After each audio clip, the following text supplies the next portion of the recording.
नमस्कार। एक बार फिर से आप सभी का बहुत बहुत स्वागत है यूपी एग्जाम्स जीके के इस यूट्यूब चैनल में। दोस्तों, उत्तर प्रदेश होमगार्ड भर्ती परीक्षा 2026 के लिए लगातार हम जीके की इम्पोर्टेंट क्लास आप तक पहुंचा रहे हैं। इसी क्रम में आज से हम पढ़ना स्टार्ट करेंगे भारतीय इतिहास के 200 बेहतरीन प्रश्नों को। इस सीरीज़ के माध्यम से हम इतिहास के जो भी इम्पोर्टेंट प्रश्न बन सकते हैं, जो आपके होमगार्ड भर्ती परीक्षा के लिए महत्वपूर्ण हो सकते हैं, उनको यहाँ पर हम कवर करने वाले हैं। तो यह हमारा इस सीरीज़ का पार्ट 1 है। पार्ट 1 में आज हम 70 बेहतरीन प्रश्नों को कवर करेंगे तथा पार्ट 2 में हम बाकी के 130 प्रश्नों को कवर करेंगे। तो आइए वीडियो को शुरू करते हैं और देख लेते हैं कि आज का हमारा इतिहास का यह जो पहला वीडियो है, इसमें हमने कौन कौन से बेहतरीन प्रश्नों को सम्मिलित किया हुआ है। तो पहला प्रश्न आपके सामने दिया गया है, इतिहास का जनक या इतिहास का पिता किसे कहा जाता है? तो हेरोडोटस को। ऑप्शन ए आपका सही हो जाएगा, हेरोडोटस को। सिंधु घाटी सभ्यता की खोज किसके द्वारा करी गई थी? तो दयाराम साहनी के द्वारा। ऑप्शन बी आपका सही हो जाएगा, दयाराम साहनी के द्वारा जो है सिंधु घाटी सभ्यता की खोज करी गई थी। अगला प्रश्न है, कांसे की नर्तकी की जो मूर्ति है ये कहाँ से प्राप्त हुई है? इसको हम डांसिंग गर्ल के नाम से भी जानते हैं। तो सिंधु घाटी सभ्यता का एक इम्पॉर्टेंट, एक अति महत्वपूर्ण स्थल है जिसका नाम है मोहनजोदड़ो। यहीं से जो है कांसे की नर्तकी की मूर्ति प्राप्त हुई थी। तो ऑप्शन बी आपका बिल्कुल सही हो जाएगा, मोहनजोदड़ो से। सिंधु घाटी सभ्यता का पत्तन नगर या बंदरगाह, या इसको हम जो है डॉक यार्ड कहते हैं। डॉक यार्ड या जो है प्राचीन बंदरगाह हुआ करता था। तो इसका जो साक्ष्य है ये कहाँ से प्राप्त हुआ है? तो लोथल से। लोथल ये आपको गुजरात में देखने को मिल जाएगा।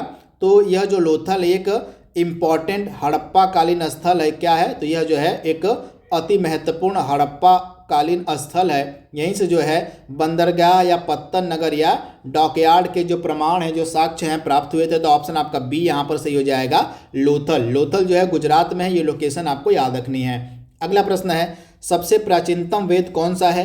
तो आप याद रखिएगा, टोटल जो वेद हैं इनकी संख्या कितनी है? तो टोटल वेद हमारे 4 हैं। ये 4 वेद कौन कौन से हैं? ऋग्वेद, यजुर्वेद, सामवेद और अथर्ववेद। ये जो है हमारे 4 वेद हैं। इनमें से सबसे प्राचीनतम वेद कौन सा हो जाएगा?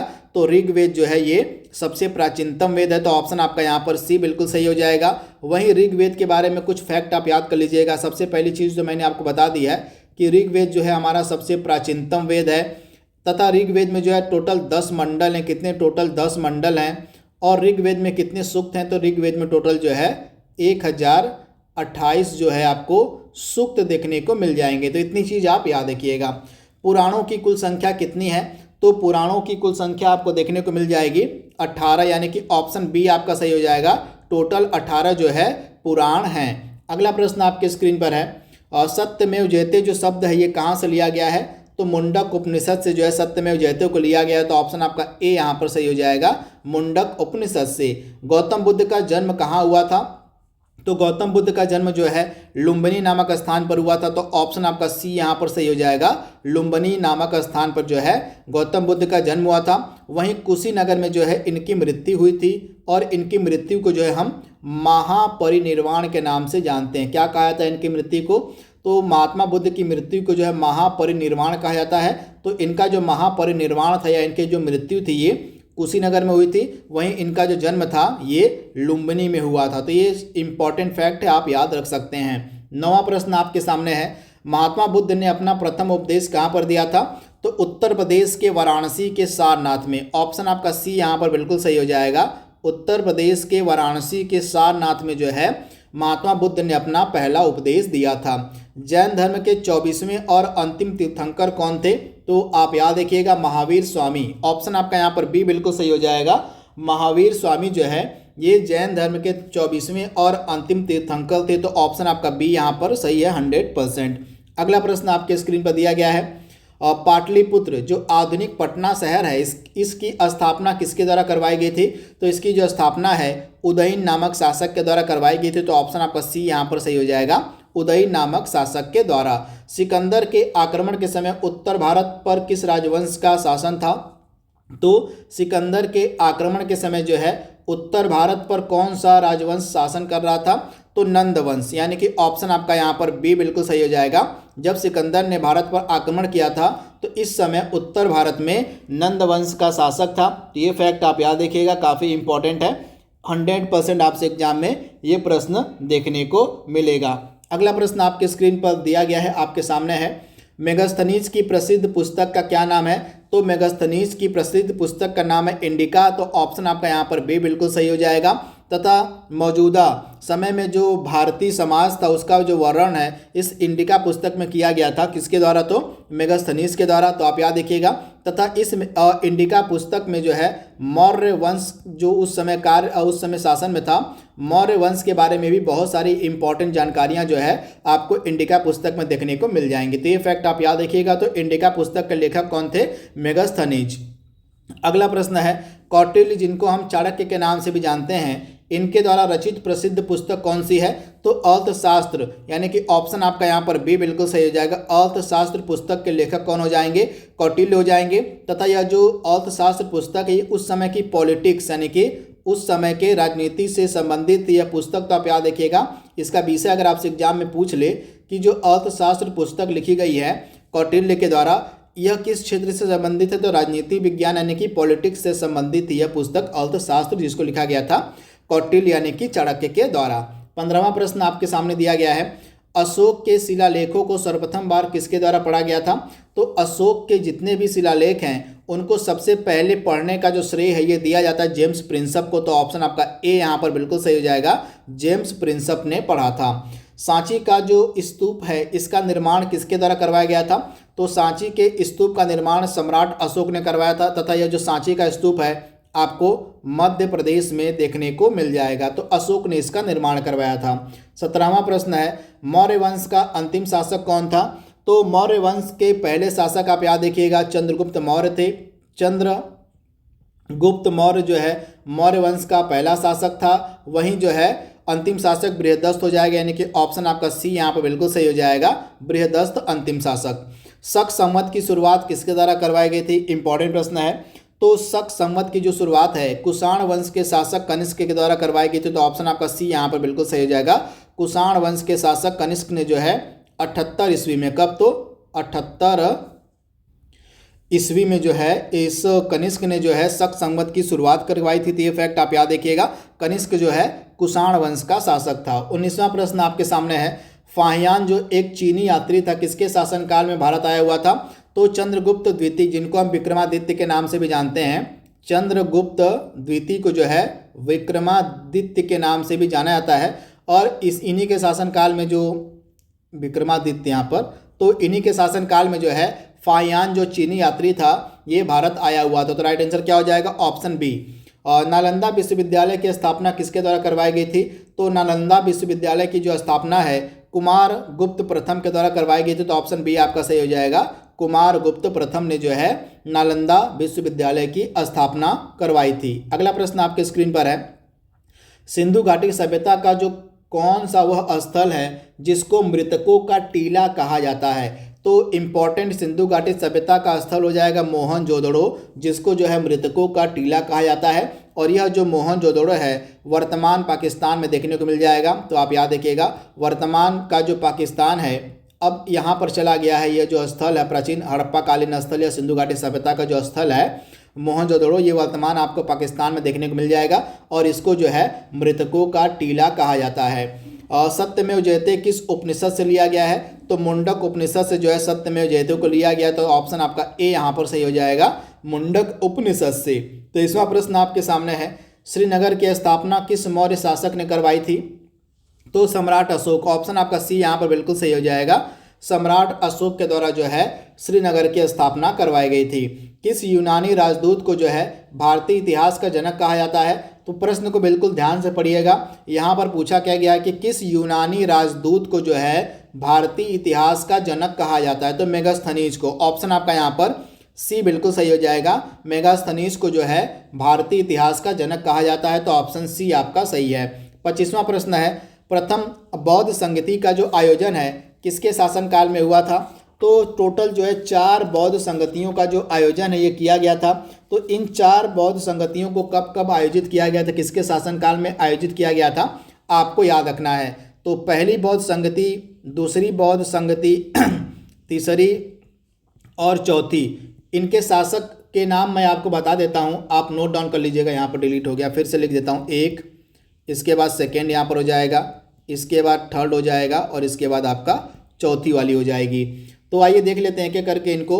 तो जो पहली बौद्ध संगति थी ये अजात शत्रु के शासनकाल में, किसके, तो अजात शत्रु के शासनकाल में आयोजित की गई थी। कहाँ पर, तो राजगृह में। तो लोकेशन भी आप याद रखिएगा, अजात शत्रु के शासनकाल में राजगृह में पहली हुई थी।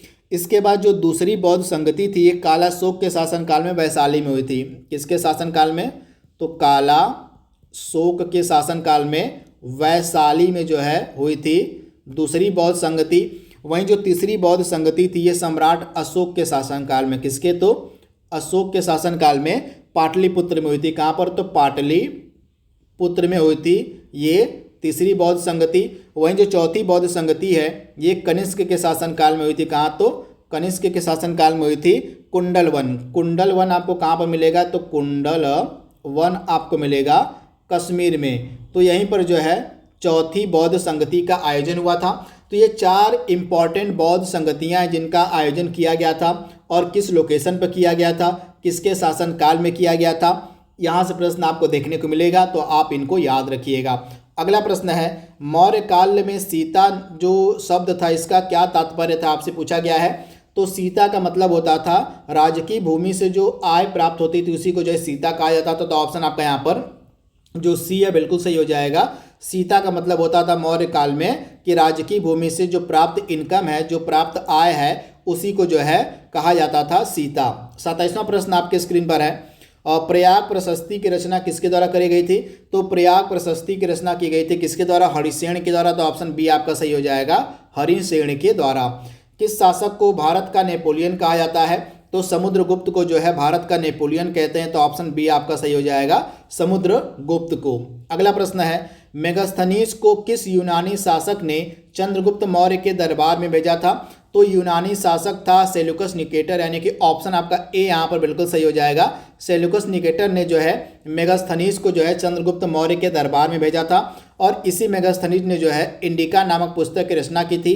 और इसी इंडिका नामक पुस्तक से जो है हमको मौर्य शासन या मौर्य साम्राज्य के बारे में बहुत सारी इंपॉर्टेंट जानकारियाँ देखने को मिलती हैं कि उस समय का समाज कैसा हुआ करता था, उस समय का माहौल कैसा था। सभी जानकारियाँ आपको जो है इस इंडिका पुस्तक में देखने को मिल जाएंगी। जैन धर्म के पहले तीर्थंकर कौन थे। तो ऋषभ देव, ऑप्शन आपका यहाँ पर बी बिल्कुल सही हो जाएगा। ऋषभ देव जो है जैन धर्म के पहले तीर्थंकर थे। वहीं जैन धर्म के 24वें व अंतिम तीर्थंकर आपके हो जाएंगे भगवान महावीर या महावीर स्वामी। ऑप्शन आपका जो ए वाला है ये 24वें और अंतिम तीर्थंकर थे। वहीं ऋषभ देव जो है जैन धर्म के पहले तीर्थंकर थे। तो ऑप्शन आपका बी वाला यहाँ पर सही है। 31वां प्रश्न आपके सामने है, तराइन का पहला युद्ध किसके बीच लड़ा गया था। तो तराइन का जो पहला युद्ध था 1191 ईस्वी में हुआ था। ये वर्ष आप याद रखिए, किसके मध्य, तो मोहम्मद गौरी और पृथ्वीराज चौहान के मध्य। और इस युद्ध को जो है पृथ्वीराज चौहान ने जीता था और मोहम्मद गौरी हार गया था। लेकिन जो तराइन का दूसरा युद्ध होता है 1192 ईस्वी में, इस युद्ध में दोबारा जो है पृथ्वीराज चौहान और मोहम्मद जो गौरी था दोनों आमने सामने होते हैं। लेकिन इस सेकेंड युद्ध में जो है मोहम्मद गौरी जो था वो जीत जाता है, मोहम्मद गौरी जीत जाता है, लेकिन पृथ्वीराज चौहान जो है हार जाते हैं दूसरे पानीपत के युद्ध में। तो ये फैक्ट आप याद रखिएगा, दोनों की डेट भी आप याद रखिएगा। सॉरी, यहाँ पर तराइन के युद्ध की बात हो रही है। तो तराइन का पहला युद्ध 1191 में हो जाएगा और तराइन का दूसरा युद्ध जो है 1192 में हो जाएगा। तराइन का जो पहला युद्ध था ये मोहम्मद गौरी और पृथ्वीराज चौहान के मध्य हुआ था, जिसमें पृथ्वीराज चौहान जो है तराइन का प्रथम युद्ध जीत जाते हैं और फिर से एक वर्ष बाद 1192 में जो है तराइन का दूसरा युद्ध होता है जो पृथ्वीराज चौहान और मोहम्मद गौरी के मध्य फिर से लड़ा जाता है। लेकिन इस युद्ध में जो है मोहम्मद गौरी की पराजय मोहम्मद गौरी जो है जीत जाता है सेकेंड युद्ध और पृथ्वीराज चौहान जो है तराइन का जो प्रथम युद्ध था ये जो है हार जाते हैं। तो ये फैक्ट आप याद रखिएगा, दोनों में से कोई एक युद्ध जो है आपके एग्जाम में पूछा जाएगा। दिल्ली सल्तनत की जो पहली महिला शासिका थी वो कौन थी। तो दिल्ली सल्तनत की पहली महिला शासिका थी रजिया सुल्तान, यानी कि ऑप्शन आपका बी यहाँ पर सही हो जाएगा, रजिया सुल्तान। 33वां प्रश्न आपके सामने है, दीन ए इलाही धर्म की शुरुआत किसके द्वारा करवाई गई थी। तो दीन ए इलाही धर्म की जो शुरुआत है ये अकबर ने करवाई थी। तो ऑप्शन सी आपका सही हो जाएगा, अकबर ने। बुलंद दरवाजा का निर्माण अकबर ने किस विजय के उपलक्ष्य में करवाया था? तो गुजरात विजय के उपलक्ष्य में जो है बुलंद दरवाजा का निर्माण करवाया गया था अकबर के द्वारा। तो ऑप्शन आपका सी यहाँ पर सही हो जाएगा, गुजरात विजय के उपलक्ष्य में। 35वां प्रश्न है, मुगल काल की राजकीय भाषा क्या थी? तो फारसी थी मुगल काल की राजकीय भाषा, ऑप्शन डी आपका सही है। पानीपत का प्रथम युद्ध कब हुआ था? तो आप याद रखिएगा 1526 में जो है पानीपत का प्रथम युद्ध हुआ था। किसके मध्य? तो बाबर और इब्राहिम लोदी के मध्य। किसके मध्य? तो बाबर और इब्राहिम लोदी के मध्य हुआ था। ये जो युद्ध था पानीपत का पहला युद्ध, बाबर इसको जो है जीत जाता है और पानीपत का पहला युद्ध जीतने के बाद बाबर ने जो है मौर्य वंश की स्थापना करी थी। तो ये फैक्ट आप याद, यहाँ पर मुगल वंश की स्थापना करी थी। किसकी? तो मुगल वंश की स्थापना जो है बाबर ने पानीपत के पहले युद्ध को जीतने के बाद करी थी। तो ये फैक्ट आप याद रखिएगा। पानीपत का जो पहला युद्ध था काफ़ी निर्णायक युद्ध होता है। तो इस युद्ध को बाबर ने जीता था। किसको हराकर? इब्राहिम लोदी को हराकर बाबर ने इस युद्ध को जीतने के बाद जो है मुगल साम्राज्य की स्थापना करी थी 1526 में। तो ये इंपॉर्टेंट है, इसको आप याद रखिएगा। 37वां प्रश्न आपके सामने है, विजयनगर साम्राज्य की स्थापना किसके द्वारा करवाई गई थी? तो हरिहर और बुक्का, ऑप्शन ए आपका सही हो जाएगा। हरिहर और बुक्का ने जो है मिलकर विजयनगर साम्राज्य की स्थापना करी थी। बीरबल का वास्तविक नाम क्या था?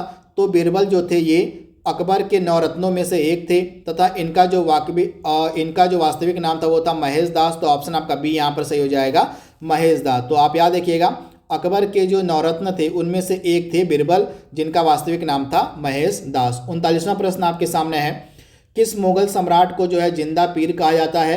तो औरंगजेब को जो है जिंदा पीर कहते हैं। तो ऑप्शन सी आपका सही हो जाएगा, औरंगजेब को। आगरा शहर की स्थापना किसने करवाई थी?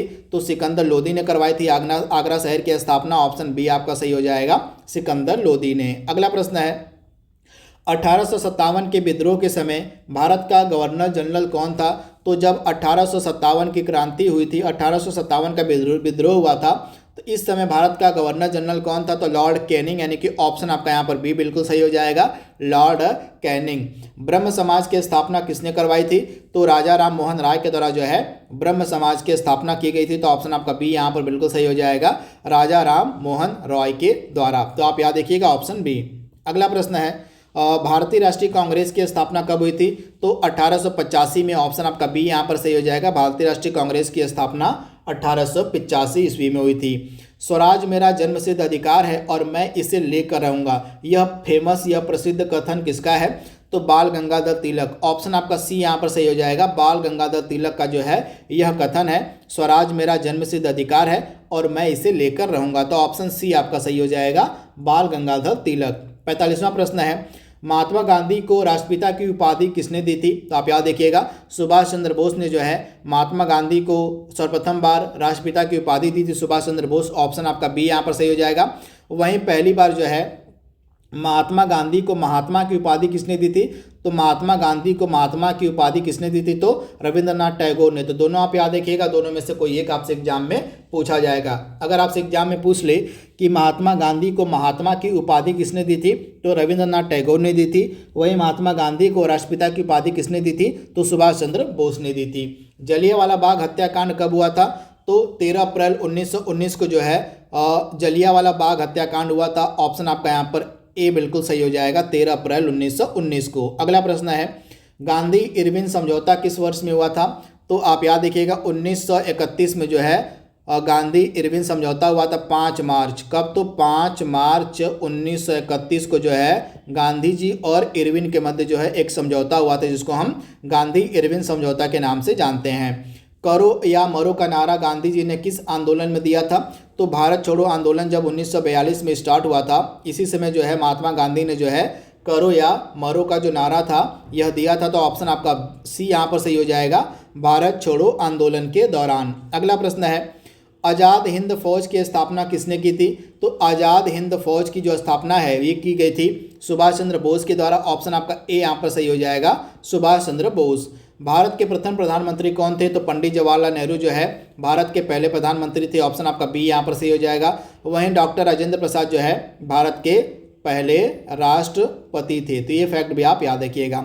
अगला इंपॉर्टेंट प्रश्न आपके सामने है, आनंद मठ के लेखक कौन है? तो बंकिम चंद्र चटर्जी, यानी कि ऑप्शन बी आपका सही हो जाएगा, बंकिम चंद्र चटर्जी के द्वारा जो है आनंद मठ नामक फेमस पुस्तक लिखी गई है। भारत में नागरिक सेवा यानी कि सिविल सर्विसेज का जनक किसे कहा जाता है? तो लॉर्ड कॉर्नवालिस को। ऑप्शन सी आपका सही हो जाएगा, लॉर्ड कॉर्नवालिस को। अगला प्रश्न है, भारतीय राष्ट्रीय कांग्रेस की प्रथम महिला अध्यक्ष कौन थी? तो प्रथम महिला अध्यक्ष थी भारतीय राष्ट्रीय कांग्रेस की एनी बेसेंट। इन्होंने जो है 1917 में जो कलकत्ता का अधिवेशन हुआ था कांग्रेस का, उसकी अध्यक्षता करी थी। तो ये फैक्ट आप याद रखिएगा, एनी बेसेंट। वहीं अगर आपसे एग्जाम में पूछ ले कि भारतीय राष्ट्रीय कांग्रेस की प्रथम भारतीय महिला अध्यक्ष, तो आप याद रखिएगा प्रथम भारतीय महिला अध्यक्ष कौन हो जाएंगे भारतीय राष्ट्रीय कांग्रेस की? तो सरोजिनी नायडू जो है ये भारतीय राष्ट्रीय कांग्रेस की प्रथम महिला अध्यक्ष थी। इन्होंने जो है 1925 का जो कानपुर का अधिवेशन हुआ था, कानपुर का अधिवेशन हुआ था कांग्रेस का, उसकी अध्यक्षता करी थी। तो दोनों आपको याद रखना है। अगर आपसे एग्जाम में पूछ ले कि भारतीय राष्ट्रीय कांग्रेस की प्रथम महिला अध्यक्ष कौन थी, तब आपका आंसर हो जाएगा एनी बेसेंट। इन्होंने जो है कलकत्ता के 1917 का जो अधिवेशन हुआ था कांग्रेस का, उसकी अध्यक्षता करी थी। वहीं अगर आपसे एग्जाम में पूछ ले कि भारतीय राष्ट्रीय कांग्रेस की प्रथम भारतीय महिला अध्यक्ष कौन थी, तब आपका आंसर हो जाएगा सरोजिनी नायडू थी। इन्होंने जो है 1925 में जो कानपुर का सेशन हुआ था कांग्रेस का, उसकी अध्यक्षता करी थी। बंगाल का विभाजन कब हुआ था? तो करजन, इस समय जो है गवर्नर जनरल हुआ करता था करजन वायसराय, मान लीजिए वायसराय था करजन। तो करजन के द्वारा जो है बंगाल का विभाजन किया गया था 16 अक्टूबर 1905 को। तो ये फैक्ट आप याद रखिएगा, 16 अक्टूबर 1905 को जो है करजन के द्वारा जो है बंगाल का विभाजन किया गया था। तो ऑप्शन आपका यहाँ पर बी बिल्कुल सही हो जाएगा। करजन जो है इस समय ब्रिटिश वायसराय हुआ करता था। तो ये फैक्ट आप याद रखिएगा। अगला प्रश्न आपके सामने है, तो जो चीज़ मैंने आपको बताई है वो चीज़ यहाँ पर आपके सामने लिखी गई है, इसको आप याद कर लीजिएगा। अगला प्रश्न आपके सामने है, मुस्लिम लीग की स्थापना कब और कहाँ पर हुई थी? तो 1906 में ढाका में। ऑप्शन आपका यहाँ पर ए बिल्कुल सही हो जाएगा। 1906 में बांग्लादेश की राजधानी जो वर्तमान में ढाका है, यहीं पर जो है मुस्लिम लीग की स्थापना की गई थी। जलियांवाला बाग हत्याकांड के लिए उत्तरदायी जनरल डायल की हत्या किसने की थी? तो जनरल डायल को जो है गोली मार दिया था और गोली मारकर इसकी हत्या कर दी थी। किसने? तो ऊधम सिंह जी ने। तो ऑप्शन आपका यहाँ पर भी बिल्कुल सही हो जाएगा। ऊधम सिंह जी ने जो है जनरल डायल की गोली मारकर हत्या कर दी थी। 57वां प्रश्न आपके स्क्रीन पर है, आर्य समाज की स्थापना किसके द्वारा करी गई थी? तो स्वामी दयानंद सरस्वती। ऑप्शन आपका यहाँ पर सी बिल्कुल सही हो जाएगा। इन्हीं के द्वारा जो है आर्य समाज की स्थापना करी गई थी। ऑप्शन सी आपका सही है। गांधी जी ने चंपारण सत्याग्रह को किस वर्ष में शुरू किया था? तो 1917 में जो है गांधी जी के द्वारा चंपारण सत्याग्रह को शुरू किया गया था 1917 में। अगला प्रश्न है, स्वराज पार्टी की स्थापना किसके द्वारा करी गई थी? तो 1 जनवरी, ये डेट आप याद रखिएगा, 1 जनवरी 1923 को जो है मोतीलाल नेहरू और चित्तरंजन दास, इन दोनों लोगों ने मिलकर जो है स्वराज पार्टी की स्थापना करी थी। तो ऑप्शन बी आपका सही हो जाएगा। इंकलाब जिंदाबाद का नारा किसने दिया था? तो भगत सिंह जी ने दिया था। ऑप्शन आपका सी यहाँ पर सही हो जाएगा, भगत सिंह ने। 61वां प्रश्न आपके सामने है, भारत छोड़ो आंदोलन कब शुरू हुआ था? तो 8 अगस्त 1942 को जो है भारत छोड़ो आंदोलन शुरू हुआ था। ऑप्शन आपका यहाँ पर ए बिल्कुल सही हो जाएगा। असहयोग आंदोलन कब शुरू हुआ था? तो 1 अगस्त 1920 को। कब? तो 1 अगस्त 1920 को जो है असहयोग आंदोलन शुरू हुआ था। तो ऑप्शन आपका बी यहाँ पर सही हो जाएगा, 1 अगस्त 1920 को। 63वां प्रश्न आपके सामने है, लौह पुरुष यानी कि आयरन मैन ऑफ इंडिया किसे कहा जाता है? तो सरदार वल्लभ भाई पटेल को जो है लौह पुरुष कहा जाता है। ऑप्शन बी आपका सही हो जाएगा। असहयोग आंदोलन को वापस कब लिया गया था? तो आप याद रखिएगा 4 फरवरी और 4 फरवरी, एक सेकेंड, तो आप याद रखिएगा 4 फरवरी 1922 को एक घटना घटित होती है जिसको हम बोलते हैं चौरी चौरा कांड। तो इसी चौरी चौरा कांड के बाद महात्मा गांधी जी ने 12 फरवरी 1922 को जो है असहयोग आंदोलन को वापस ले लिया था। तो ये फैक्ट आप याद रखिएगा। तो 12 फरवरी 1922 को जो है असहयोग आंदोलन को वापस लिया गया था। किस घटना के बाद? तो 4 फरवरी को जो घटना घटित हुई थी, चौरी चौरा जो कांड हुआ था, इसी चौरी चौरा कांड के बाद जो है महात्मा गांधी ने 12 फरवरी 1922 को जो है असहयोग आंदोलन को वापस ले लिया था। 65वां प्रश्न आपके सामने है, भारत के अंतिम ब्रिटिश वायसराय कौन थे? तो भारत का अंतिम ब्रिटिश वायसराय था कौन? तो लॉर्ड माउंटबेटन, यानी कि ऑप्शन आपका बी यहाँ पर सही हो जाएगा, लॉर्ड माउंटबेटन। सत्यार्थ प्रकाश पुस्तक के लेखक कौन है? तो स्वामी दयानंद सरस्वती के द्वारा जो यह पुस्तक लिखी गई थी, सत्यार्थ प्रकाश, यानी कि ऑप्शन आपका ए यहाँ पर सही हो जाएगा, स्वामी दयानंद सरस्वती के द्वारा। अगला प्रश्न है, स्वतंत्र भारत के प्रथम गवर्नर जनरल कौन थे? तो आप याद रखिएगा लॉर्ड माउंटबेटन जो है ये स्वतंत्र भारत के प्रथम गवर्नर जनरल थे। ऑप्शन आपका ए यहाँ पर सही हो जाएगा। हंटर आयोग की नियुक्ति किस घटना की जांच के लिए की गई थी? तो आप याद रखिएगा जलियांवाला बाग हत्याकांड की जांच के लिए जो है हंटर आयोग की जो है स्थापना करी गई थी, घटना जो है इसका नियुक्ति की गई थी। तो ऑप्शन आपका यहाँ पर सी बिल्कुल सही हो जाएगा, जलियांवाला बाग हत्याकांड की जांच के लिए। शारदा सदन की स्थापना किसने करी थी? तो शारदा सदन की जो स्थापना है ये की गई थी पंडिता रामाबाई के द्वारा। तो ऑप्शन आपका ए यहाँ पर सही हो जाएगा, पंडिता रामाबाई के द्वारा। बनारस हिंदू विश्वविद्यालय के संस्थापक कौन थे? तो बनारस हिंदू विश्वविद्यालय के संस्थापक थे पंडित मदन मोहन मालवीय, यानी कि ऑप्शन आपका बी यहाँ पर सही हो जाएगा, पंडित मदन मोहन मालवीय। यहाँ पर एक चीज़ और आप याद कर लीजिएगा, यहाँ पर जो हमने बात की है कि भारत का कहाँ गया, तो स्वतंत्र भारत के जो प्रथम गवर्नर जनरल थे ये थे और लॉर्ड माउंटबेटन। वहीं अगर आपसे पूछ ले कि स्वतंत्र भारत के प्रथम और अंतिम भारतीय गवर्नर जनरल कौन थे, तब आपका आंसर हो जाएगा सी राजगोपालाचारी, जिसको भी आप याद रखिएगा। स्वतंत्र भारत के प्रथम भारतीय और अंतिम गवर्नर जनरल कौन थे? तो सी राजगोपालाचारी। ये भी प्रश्न आपसे एग्जाम में पूछा जा सकता है, जिसको भी आप याद रखिएगा। तो आज हमारा जो टोटल 70 प्रश्नों का भाग 1 है इतिहास का, उसको हमने कंप्लीट कर लिया है। ये सारे प्रश्न आपके होमगार्ड भर्ती परीक्षा के लिए अति महत्वपूर्ण हैं, तो इनको आप ध्यान से देख लीजिएगा। तो आज के लिए बस इतना ही। Thank you, thanks for watching, thank you.